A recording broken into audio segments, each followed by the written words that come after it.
Good evening, good evening, good evening. It's good to be back. Much needed. You know, they say rest is one of the things that kind of helps to heal the body, and my body needed some healing. Missed you guys. Definitely you were in my thoughts. I had all kinds of topics running through my head while I was taking this time to rest and kind of rejuvenate. And it's good to be back. I'm excited to kind of had 3 or 4 different topics on my mind and wanted to really kind of, it was hard for me to choose which one, and still got a lot of things going on, but I think I got this thing together. And so I'm going to make this happen tonight. Let's see, where are we? Let's get this up so I can watch me as you watch me and make sure I'm not doing anything too goofy. Yeah. So the topic for tonight is mind your own business, right? So I tried to try to do a little play on words and be a little provocative and kind of get people's attention with kind of a statement that is normally associated with being a little sarcastic or smart mouth, mind your own business or whatever, but I didn't mean it in that context. But really, what I really wanted you to do was to focus on mind, the word mind. What I'm really talking about is minding your own business. And what I'm going to do is I'm going to attempt to break that down for you in a way that hopefully is very understandable and it'll make sense to you and leave you with a different perspective from tonight's, from our get together tonight. So, having said that, mind your own business. The first thing you have to realize, and I didn't realize this, as crazy as it may sound, with all the focus and attention on making money and, you know, wanting to be successful and my idea of what that was. And for each of us, success is different, right? Every individual gets to define their own success. And so when you become a part of my community and we begin to work together, I'm not working with you based on my definition of success. I'm working with you based on your definition, how you define it, and what you want it to look like. And I think that's really important because everybody's, success is subjective. Wealth is pretty objective, okay? We talked about the wealth quotient a few days ago, but success is very subjective, and different people it has different meaning for. My objective is to help you experience, realize, and live in the success as you define it, not based on my definition. So, having said that, what I want to do is take a stab at this now. I'm not an accountant. This is not my area of expertise. But I was thinking about this as it related to business. As it relates to business, whether we all really think about it or not, we are in business.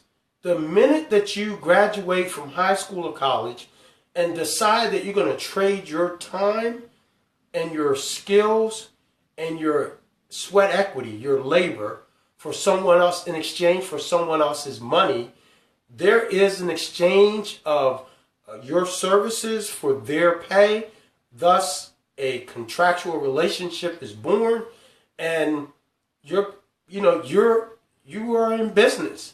Now, so what I wanted to do is just to kind of make the point was when we look at the business models, right? And I'm sure there are different variations. There's LLPs and, limited liability partnerships, limited liability corporations, C Corp, S Corps, 501c3, partnerships, associations, foundations. Business and business structures and entities take many different shapes and forms. I want to focus on this one right here. And this one being the 501c3 nonprofit. Because as I understand, and I haven't done a great deal of research on this, but as I understand it, most nonprofits really exist to benefit their base, their membership base. Most nonprofits have a membership, and their whole function is to benefit that base. And so in doing so, the activities, the goods and services, the cooperative buying or purchasing power that they have as a result of bulk purchasing. All of those things are for the membership or the base to benefit and to grow and to advance. And so I want to focus on 501c3s, nonprofits specifically. So bear with me while I kind of move all this other stuff out of the way, right? So you can do yourself a favor and look up at C Corporation, S Corporation, LLCs. A lot of us see and hear those quite a bit. And so I want to focus on the 501c3, the nonprofit entity, right? So 501c3. That's the IRS's designation for a nonprofit status, right? So I don't want to talk to you tonight about it from a nonprofit status standpoint. I want to talk about it from the benefit of being a part of one. So if you think about it, right, when you as a mother, father, family, you go out, you go to work, you earn a salary, a wage, and that comes in the form of compensation weekly, bi-weekly, or monthly, right? So in doing so, you are bringing revenue into your base or into your household. The purpose of that revenue coming into your household is, much like a 501c3 or a nonprofit organization, is to benefit, uplift, and expand the entity, the household, right? So that being the case, then that means all the things that you do, all the efforts that you make, all the knowledge, the exposure, experiences, the things you do are to build that entity. And so when we look at the business in the multiple different categories of business, the nonprofit model really fits what we operate in on a daily basis in our households as families, right? Because we really are there to promote and enhance and build and expand the household. And then we have offspring. And the idea is to prepare them and open up opportunities for them. And we do that through college funds, vacations, various extracurricular activities and travel and experiences. And so the whole idea is that this entity is growing, it's investing in itself, and it's growing, right? And so part of what happens is a legacy is left. Not only does your name carry on, but the values and the experiences and the moral fabric or fiber of your household is advanced, right? And so each of us really are operating in a nonprofit entity model, if you will, right? So you get some form of education, you then go out and exchange that education for a wage. Now you're earning money, is coming in. So when I talk about mining your own business, I'm talking about mining in the sense that you go deep, right? You go deep within the respective members of your family, your household. And you mine, meaning you excavate all the skills and talents and potential that each of you have as a part of that body, right? And so when you do that, you grow. And when you grow, it's a process of becoming better. And when you become better, your worth or your value is increased, right? And when your value is increased, you get more for the services or the expertise that you provide. And so when you now look at a family growing and those numbers now become exponential, and you have, the mother and father, and then there are the children, and then there are the offspring of the children, and so on and so forth, now you see how this thing begins to take shape. It looks like an organization. It looks like a business, right? And so what are some of the ways we can mine our own business, right? Well, one of the ways is that, we educate ourselves. So, continuing education classes. So let's say you're in accounting. Well, it's probably a good idea to further your education either through continuing education classes or classes that are offered at the local, community college, or maybe you may go and get a certificate, or you may, take the next step and get a degree in accounting, or maybe take the next step from that and get your CPA. Okay, I don't know what it may be, and I'm just using accounting as an example. Please excuse me. But again, what you're doing is making yourself more viable, okay? Because ultimately, what you want to do is you want to make your bottom line, you want to make the income that you bring in, so your income, you want to be larger than your expenses, right?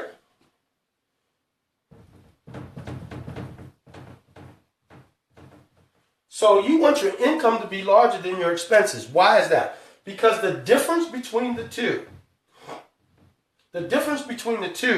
is where your wealth, as you define it, your success, right? Success, the difference equals your success, right? And so when I talk about mining or mind your own business, I mean for you to dig in. And part of that is the exposure. As parents, you're constantly growing and expanding. As parents who are guardians to your children, you're raising kids, you want to then expose them and broaden their horizon, broaden their scope of the world, and their vision or view of how they sit in the world and what is available to them, right? And so all of these things over time, generational. This is how we begin to build generational wealth, right? We build generational wealth when we begin to impart meaningful and basic meaningful experiences to our kids, to our offspring, and a legacy of being better and being expanded and becoming more knowledgeable. And when that becomes the model, then now that legacy, it's perpetuated, right? So one of the ways you do that is you do that through education, right? And with education, you're going to increase your earning potential, right? So when you increase your earning potential, your income gets bigger. Now here's the key. Because your income gets bigger does not mean that you now make your expenses bigger. And that's where we really kind of get sidetracked here, right? If you could increase your earnings, let's say you could increase your household earnings by 25, 50, even 100% per month, right? But hold steady on your expenses, right? Hold steady on your expenses for approximately 3, 4, 5 years, and invest that increase, the difference between the increased income and your expenses, by making certain purchases or investing in certain purchases, right? Now what happens is you have a base of income that has been invested that is now beginning to pay back, right? And that's what an investment does, right? An investment begins to bring back, it pays for itself, right? And it pays for itself and some left over, right? And so that's one of the ways that you begin to mind your own business, is to put because you start earning more money, not jump out and let the car reflect how much you're earning, or let your new clothes reflect how much you're earning. It's tough, right? Because we live in a world where everything we see is about, the ah factor, right? And so you got folks on TV who, designers and manufacturers, are presenting them with beautiful, shiny, appealing, attractive things, be it clothes, shoes, bags. You ladies know what I'm talking about, right? These bags are when I hear of some of the prices of these bags, you're talking about a garment that is prepared, an item that is prepared for you to carry things in, right? Now, it's not to say, remember, all of this is not to say that you to live a life of being a pauper and die, with nothing. And it's really all about living.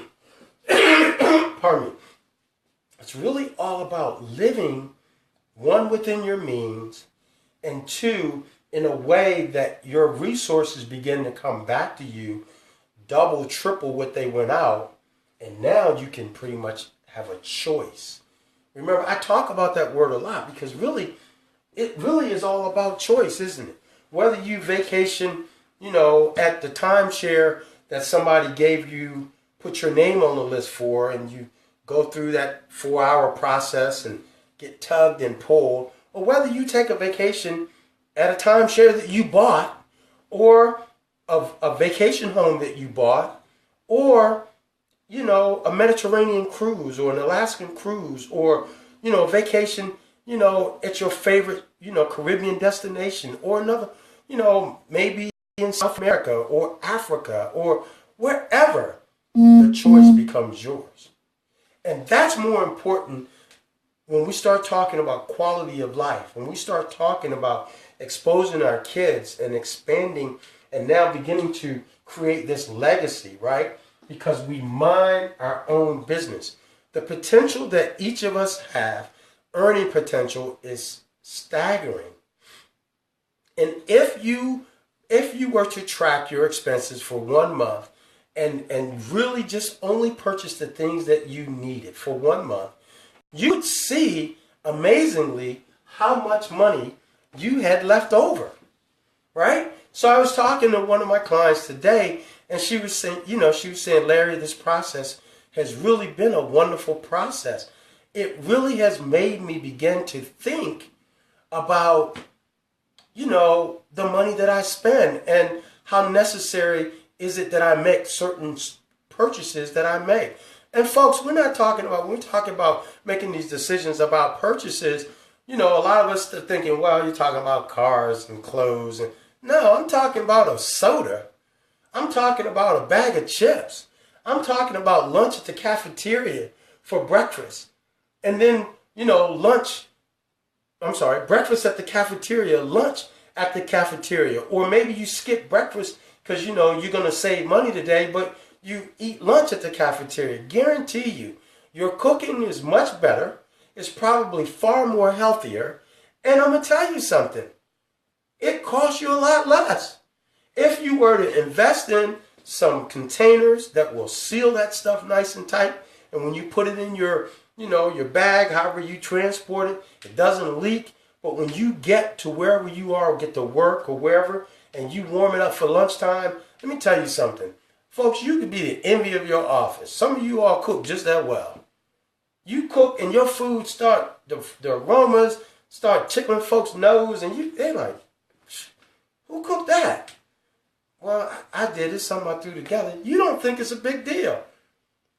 It is. But now you saved $5, $6, $7. Multiply that times 5 days a week, 4 weeks out of the month, 12 months out of a year, over 10, 20, 30 years that you go to work. That's just at work, right? How many of us, rather than, heck, if you just buy the mix or go to Sam's Club or Costco's or wherever and buy in bulk, by the case, and you bring it with you, there's your soda if that's what you need, or you like to have a soda midday or whatever. You get my point. I don't want to belabor it. But the point is that when you start minding your own business, what you're going to find are treasures. You're going to find treasures. Look, every one of us have done some form or another of a treasure hunt or a dive. I remember, maybe dating myself, I remember my sisters and my mom used to do these pearl dives, I think they were, with these, I don't know how they did it, whether they were really real oysters or what, but, they were little pearls, and they spend like maybe 10 or 15 bucks to be at this party, to be able to dive for pearls. It's the whole carnival effect. right? Everybody likes winning something. What I'm sharing with you is that when you begin to mind your own business, what you're going to find are treasures. You're going to find treasures that really you never thought about were really there. You know, some of you are talented and gifted in ways, you know, you make crafts, you know, it's a hobby, you knit booties, you do little things, people love them, you do them as a favor or you give them on special occasions. I don't know, make 10 of them and take them to the local swap meet or the flea market, right? People love, you know, other people's creativity and personal touch. Mind your own business, and what you're going to find is that you have a treasure within you that you can use to not only mind your business, but when you mine these gems, you can now put them to work, right? You can put them to work. And so one of the things you do when you start minding your own business is you relieve stress and tension. Because now you're not so focused on operating in a way that is in line with how everybody else is operating. Because you have your own vision about where you're going and what your purpose is. And in doing so, you operate in a different manner. And it just removes so much stress. I can't tell you, you know, and it's not that I'm rich and, you know, driving around in fancy cars. No, I don't. You know, and don't live in, you know, an exclusive neighborhood. No, I don't. But I don't have a lot of stress. And part of that is because I don't allow other people's version of me, of what, or their version of who I should be or what I should look like based on the latest trends or what have you, dictate how I walk around and where I put my money. And so I can do things like, you know, move about pretty freely when I want to. And that's worth more to me than necessarily, you know, having the latest whatever. You know what I'm saying? So, having said that, the other part is that, you know, the model that you begin to set for your kids, and you hear me talk about this often, is priceless.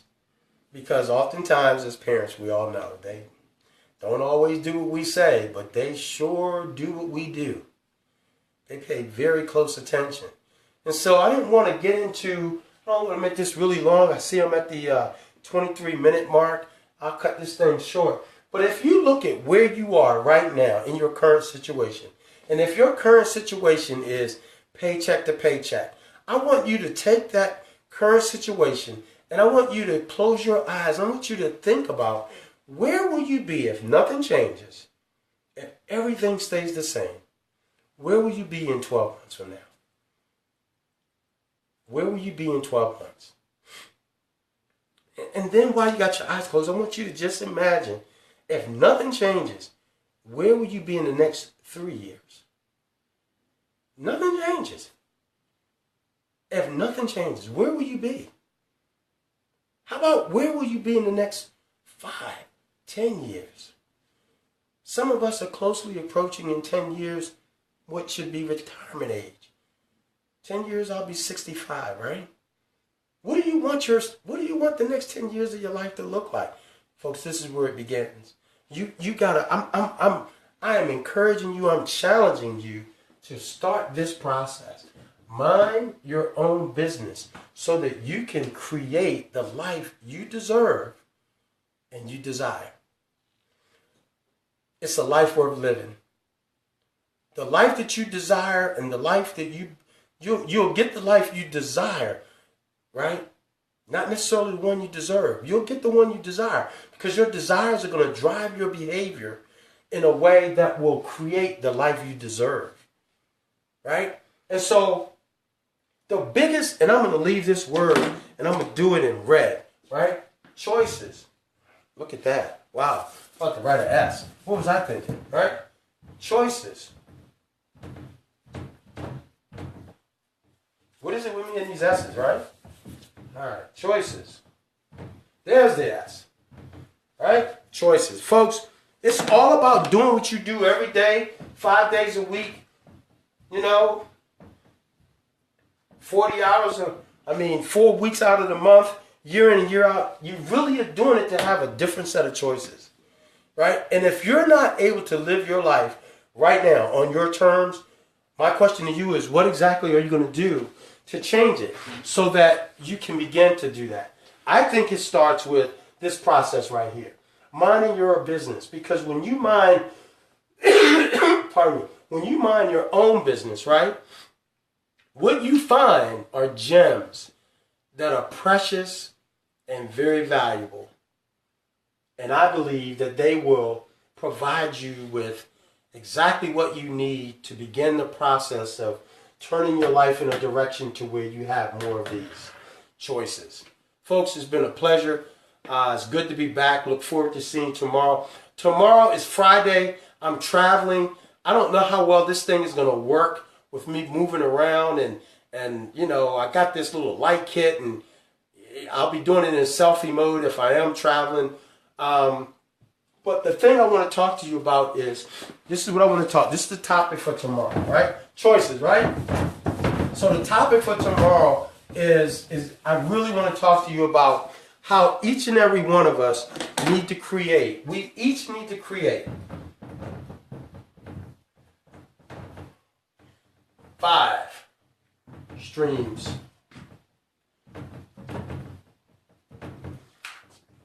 of income.